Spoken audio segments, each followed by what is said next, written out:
Welcome back to Module 2.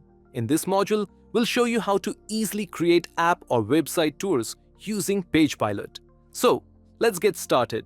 First, open Page Pilot. From the left-hand menu, click on Tours. Now, move to the top right corner and click on Create Tour. Here, you can set your tour details. Add a tour name, select the device type, and choose the language. Once done, click Next. On this screen, you can either choose a ready-made template or start from scratch.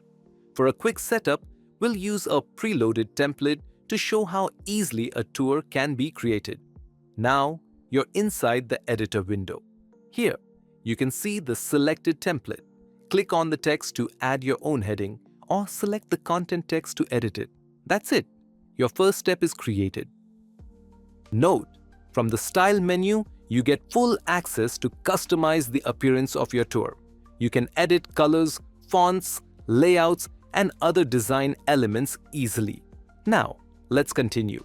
Click on Add Step at the bottom to create a new step. You can add as many steps as you want and edit the text for each one. Once done, click the Preview button at the top right corner to see how your tour looks. After previewing, click Publish. Enter the target page link and you can also schedule the tour if needed. Click Publish and your tour is now live. In the next video, we'll create a website demo using Page Pilot.